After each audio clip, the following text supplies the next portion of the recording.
Welcome back, everybody, to the Whiskey and Business Podcast. I'm Josh. This is Travis. Hello. We're in our new studio today, so we're trying it out. This is our first episode. We've had a bit of a wonky situation going on with the audio, so bear with us if this if it comes out not seeming the same as before. We're gonna work out the tweaks, but today we're going to review the Bulleit Rye 95 proof whiskey. And what's the topic today, Travis? The topic today is hashtags. We're going to talk about the different implementation of how they work, whether you should use them on all social platforms, some social platforms, what they are, not just the pound symbol. Right. Yeah, people just think it's the pound symbol. Right. So yeah, let's just pour some of this. So I've never had the Bulleit Rye. I've had the Bulleit Bourbon. So people said that this is actually really good. So I've always liked the Bulleit brand. I hope we're saying it right. I always say it Bulleit. Bulleit. How it's spelled. Bulleit. But You gotta, it's one of my go-tos for kind of an upper shelf bourbon. Yeah, I would say so. I mean, it smells pretty good. So cheers, man. Let's try it out. It's pretty smooth. I like it. Yeah. I'll get some more opinions later, but yeah, let's start this conversation on hashtags. So what would you say, like when you have a client, or like they're like, oh, we want to be on social media, we want to be everywhere, right? And you see people on Facebook using hashtags, and you're like, but then you see people on Instagram, TikTok, other things, they use hashtags, and nobody, it's kind of like it's a norm there. Why is that different from platform to platform when in terms of hashtags? Because you would think if one platform uses hashtags, then the other ones have to use it, right?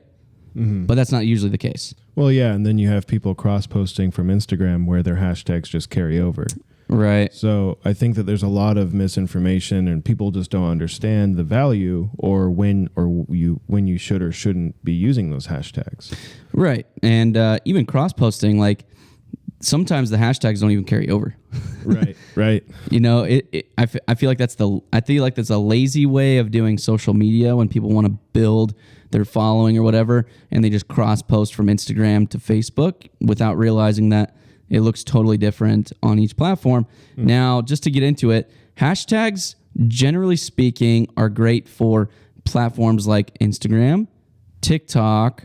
They're great for YouTube. They're just considered tags. You don't put them in your description. Right. They are technically hashtags. They're great for, Pinterest has good hashtags. Twitter's the main hashtag generator thing. So, but in terms of other social media platforms, you like Facebook, no go. I mean, nobody really follows hashtags. Like you don't put hashtags in your category. You just, when you upload it, it's just like YouTube, or if you have a video, piece of content, you can add tags to the piece of content. Mm-hmm. That's their internal platform hashtags, so to speak. But using a ton of hashtags on Facebook isn't generally going to get you any benefit, because more people than not are just typing in groups, pages, businesses, whatever. It's not hashtag, Coeur d'Alene, hashtag whatever. It's just Coeur d'Alene. And I've had clients ask me, like, they're trying to understand why when they do put hashtags into their description, it tags blue, because it still falls into some categorization. Right. But is the benefit of it looking wonky, or is the drawback of it looking wonky more than the benefit of it being in some categorization way out there? Is it worth it at all, or is it just doesn't matter? Because we know there's some kind of system of categorization, because it appears, you type in a hashtag, it falls into, it appears like it's connecting to something, but no one searches by hashtag. Yeah, it's almost like, because how Facebook, when you put a hashtag in, it's the same as you just typing in the word, because if somebody types in Coeur d'Alene, Facebook's going to recognize the posts that have the word Coeur d'Alene in it, or they have the word whatever. So using a hashtag, generally speaking, on Facebook isn't necessarily going to have the same impact.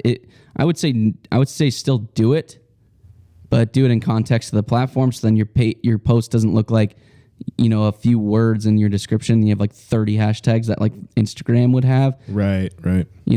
Choose a couple good ones that in context of your post on Facebook.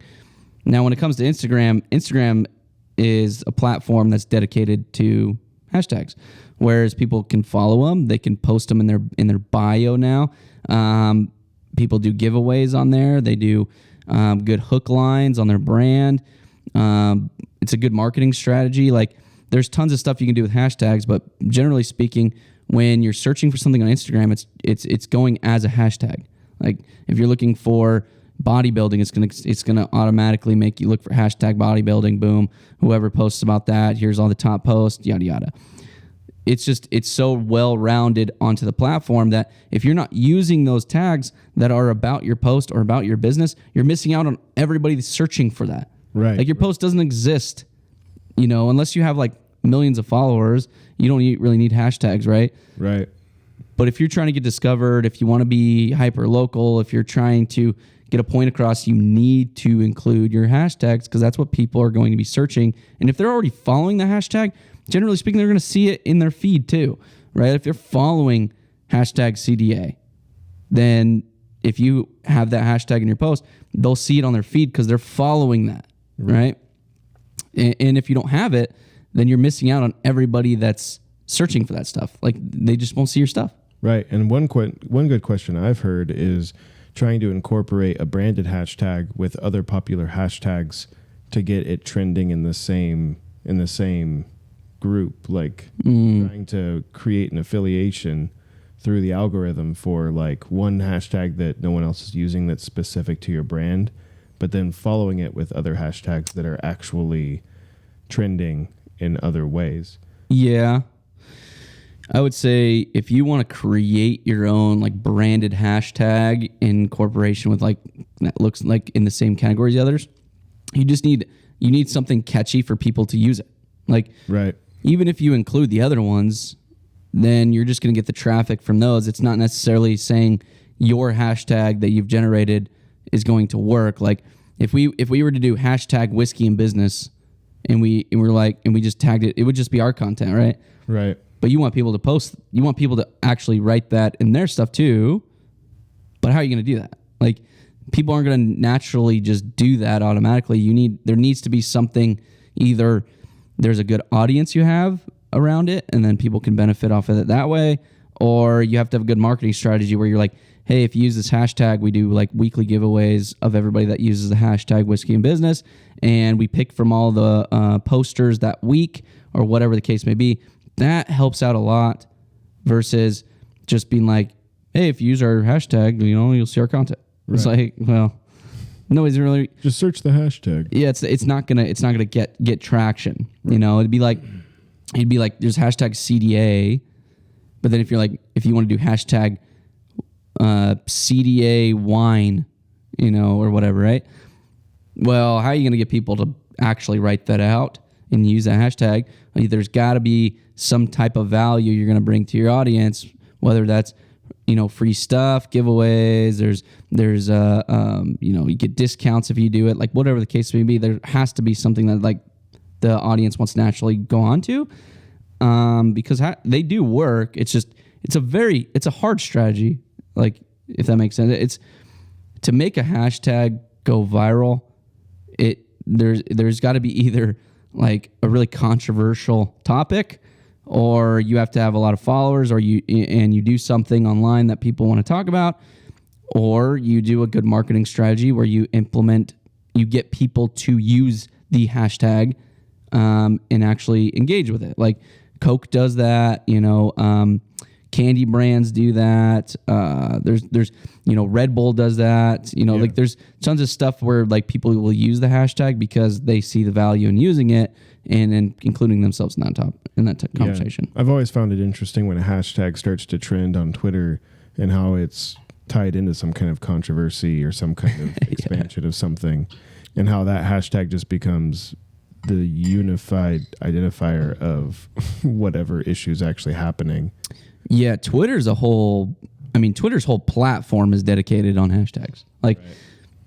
If you're going to be on Twitter, you better get familiar with hashtags on that platform, because that whole thing is literally dedicated. Like, Instagram is for the most part, but normally, like, if you're a bigger brand, if you're a bigger company, you don't even need to put hashtags. You don't really like, that's not necessary for you. And TikTok as well, right? Because TikTok is... We'll get into TikTok in a minute. Yeah.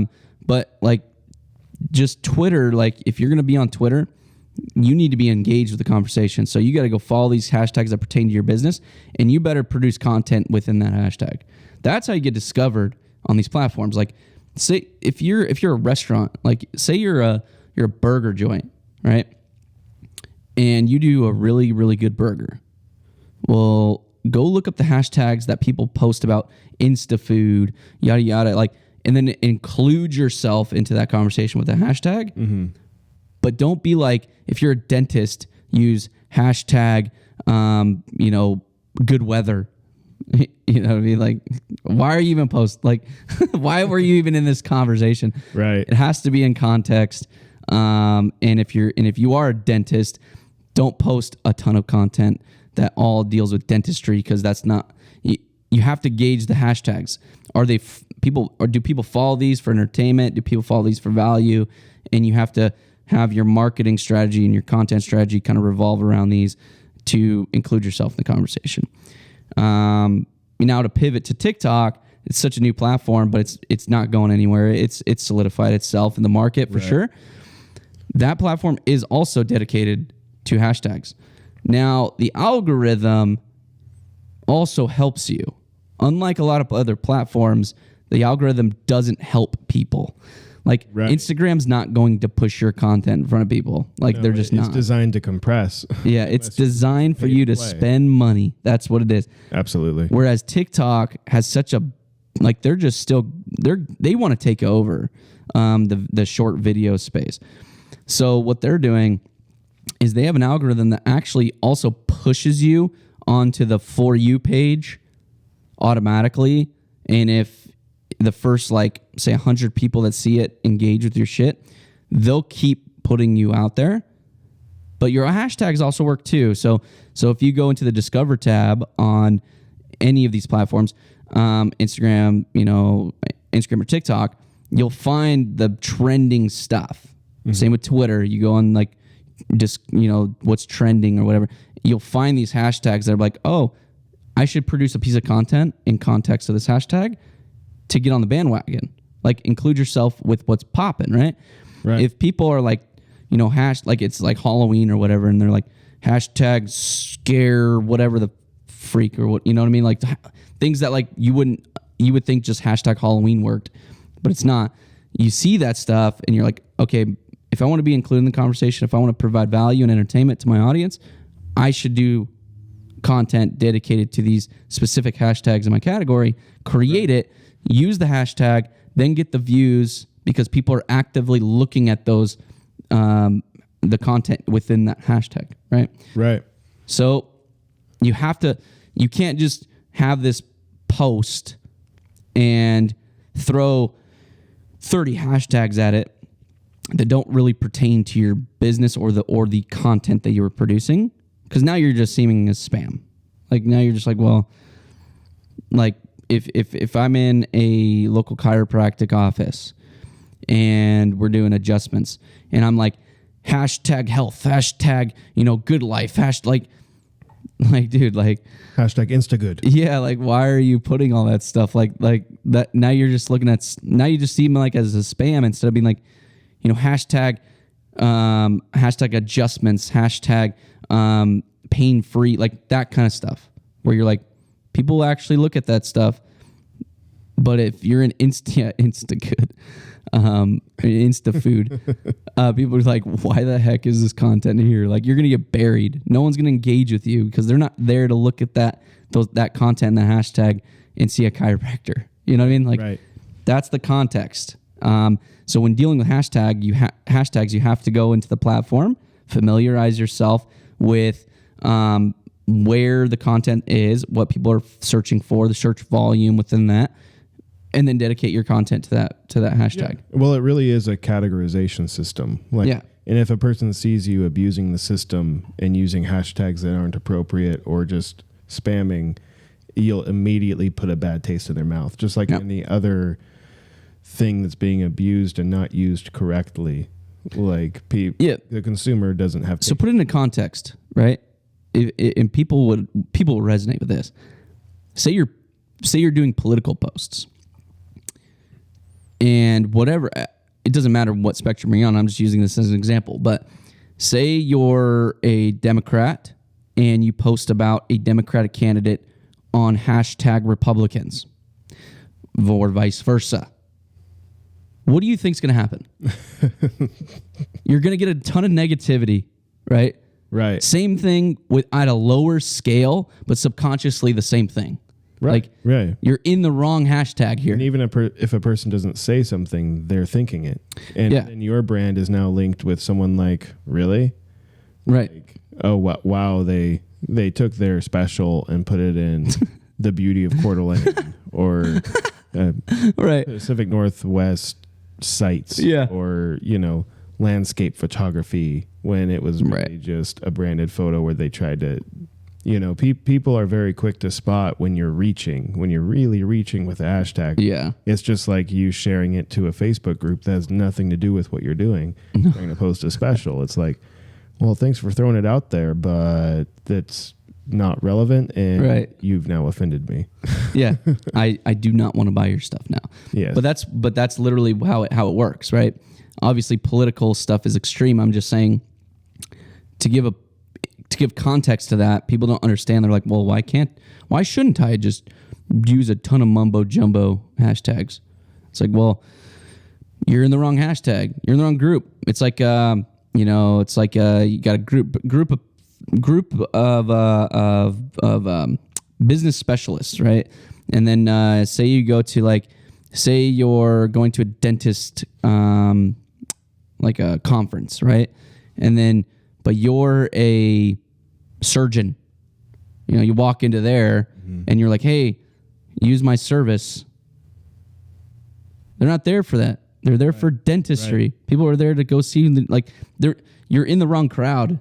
and it's so real. Like, you have to be in the correct crowd when you're online. Like, and that's just standard. Like, people, and there'll be marketers that be like, oh yeah, whatever, Josh, you don't know what you're talking about. I've grown pages to blah, blah, blah with all the, it's like, well, do those followers provide you value? Like, are they downloading your stuff? Are they buying your stuff? Or was it because you were just there, so a bunch of spam accounts followed you? Which happens.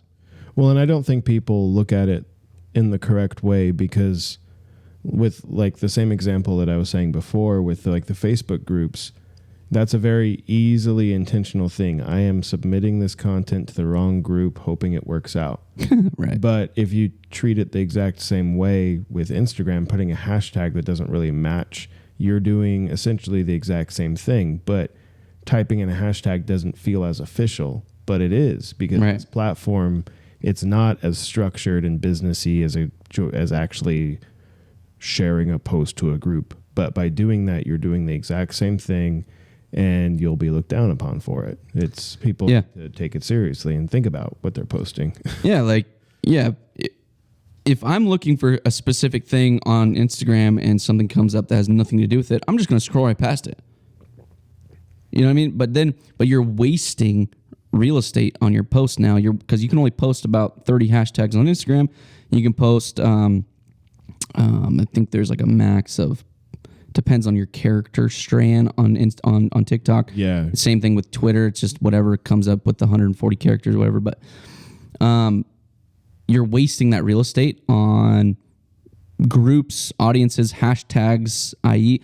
that basically you could have put in something totally like a lot better, and maybe you wouldn't have reached your impressions as much as the other one, but you would have had quality people looking at your stuff that have already been searching for it online. Right. It's like, do you want a handful of impressions that actually lead to an ROI that actually have something to do with what you're talking about? Or do you want way more impressions that just annoy people and have nothing to do with progress for your brand? Right. Like, think about, like, I'll put it into context one more time. Say you're on Google and you have a flat tire. And you're like, I need a auto mechanic near me or tire shop near me or whatever, right? And a bunch of roofing companies come up. How pissed would you be? Right. Like you're like, I'm not looking for roofers. I'm looking for a tire shop. I'm looking for a tow truck company. But I have a bunch of restaurants coming up. Like, why do you think Google doesn't do that? It's the same thing. Your hashtags are your categorization characters. Like, you are categorizing yourself wrong. And it's just as bad as doing it on Google or doing it on Facebook. Right.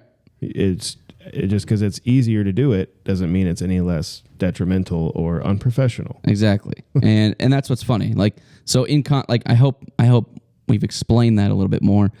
Hashtags, you don't have to really overthink them. It's just, where's your content going to go? What topic are you in? Where is your audience? Use those. Like, don't deviate away from it. Don't use a bunch of spam, hashtags, and then know your platform. Like on Facebook, maybe include a couple. Don't prioritize that.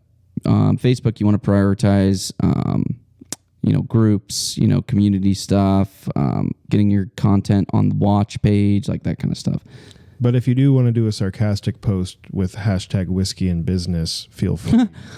Everyone out there, just hashtag whiskey in business, sarcastically. Make sure you have some kind of funny picture with you and some whiskey, and not even just post anything but whiskey. Anything just but whiskey in business, just to mock us. We will appreciate the mockery and the sarcasm.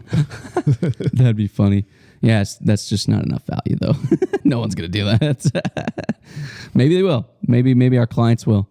All of our many fans watching on the interwebs throughout the world. Right. Hashtag whiskey in business. Yeah. So, but that's the topic today. I mean, it's a pretty short topic. We just thought it would be of value to people because a lot of businesses are like, I want to grow on social media. It's like, okay, sweet. Like, what kind of content are you producing? Oh, I'm not doing anything. Okay, we'll start doing that. All right, sweet. Oh, my content's not getting reached. Are you using the right hashtags? Oh yeah, I just searched North Idaho and just said fuck it. Whatever comes up. No, okay. Yeah. Well, there's a lot of problems here. Right. Good resources. I have one that I use all the time. It's called displaypurposesonly.com. I use that for my hashtags. It's free, open source, and it gives you top searched, and you can have multiple different hashtags that'll give you suggestions of what pertains to that. Yeah. I know there's a few other ones. Social Blade has that too. They have a category for that. But there's one app that I use is hashtag expert, I believe. And it just shows you the trends. And you type in one and it says, these are the ones trending with that hashtag. And then it lets you handpick from that list of the ones that are trending. Okay. Yeah. So you can see the analytics of how they're trending and then make that determination. And it lets you copy it straight to your phone too. It's a good one. But it also does it specifically for the platform. So you just choose the platform and then... it will say what's trending on Instagram versus TikTok versus Twitter. And will give you recommendations based off of your keywords. So... that one's kind of nice just to educate yourself on what's actually being used out there instead of looking through a million Instagram posts. Cool. Well, there you go, guys. If you want to look up any of those, feel free to reach out to us if you have any more questions. Now, let's get into the whiskey. At the end, so Bulleit Rye, Bulleit, however you say it. Bulleit. For defamation. Let me get just a sippy sip here. I'll probably get some shit for that word. Sippy sip. Sippy sip. All right, one sec. Very charming. It's pretty good. Ryes in general taste really dry to me. Yeah. But I mean, that's the style, right? It's dry is a good word for it. It is. It's a dry whiskey. It's not like, I don't really taste, I taste a lot of oakiness. I don't really taste any other flavors. I don't really taste any fruity stuff. It's just dry. It tastes like, the barrel it was in, smoky, very clean. I mean, it's not harsh on you. I've had a lot of ryes that are super powerful. You know what I mean? Where you're like, whoa, like it's not it's like you're trying to sip it. It's like those people that say they like IPAs. What? It's just like it's hard to drink. This one was pretty dang smooth. I like it a lot.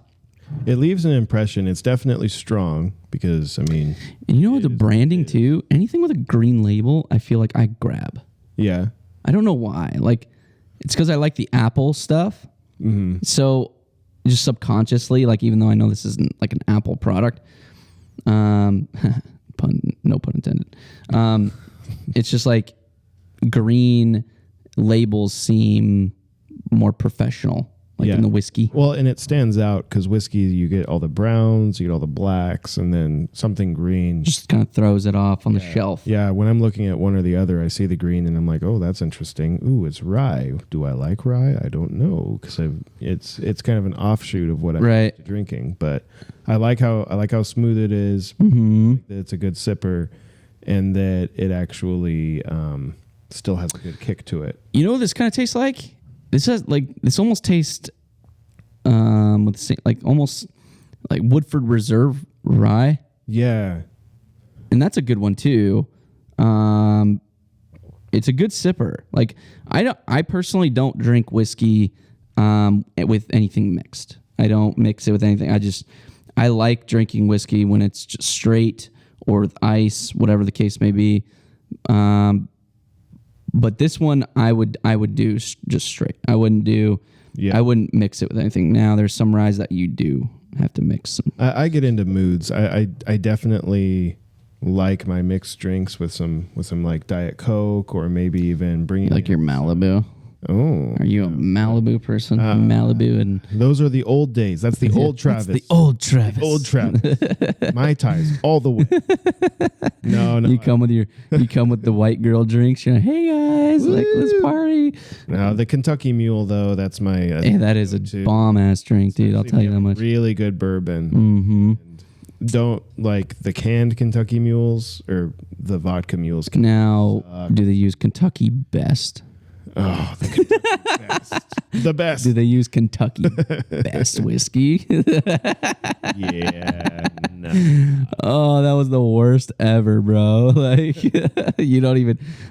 For the audience viewing, we did a review on Kentucky Best, and it was far from the best. It was not Kentucky. I hope it's not Kentucky. It was jet fuel, and I took the fuck off after drinking it. So. Yeah, dude, this is a really good one. Travis brought this in, really good. I think we got to find more like this. Now, stay tuned because there is a whiskey I found and I showed Travis. It is $389 for the bottle. It's a very serious whiskey. Oh my gosh, dude! This whiskey will be it'll be a special episode, to say the least. It'll be a prolonged episode, so. Just so we can enjoy it more, and maybe it'll be a night session. So, filming at night. Filming at night. Roll up the casting couch. And get the OnlyFans camera ready. Oh my God. Anyways, guys, thanks for watching this week's episode. If you have any questions on marketing or anything tip related on business, feel free to reach out to me at Miller Media Co. And then Travis, his handles are Pulse CDA, right? Not Pulse Productions, Pulse CDA. CDA. Hashtag Pulse CDA. There you go. Yeah. Try to get that one trending, huh? But yeah, just reach out to us. We'll answer any questions you have. Now, if you want to be a guest on this podcast too, feel free to reach out to either of us. We do have on guests periodically. We're not dedicated to guests. I think people just see us and they think maybe they can't reach out to us.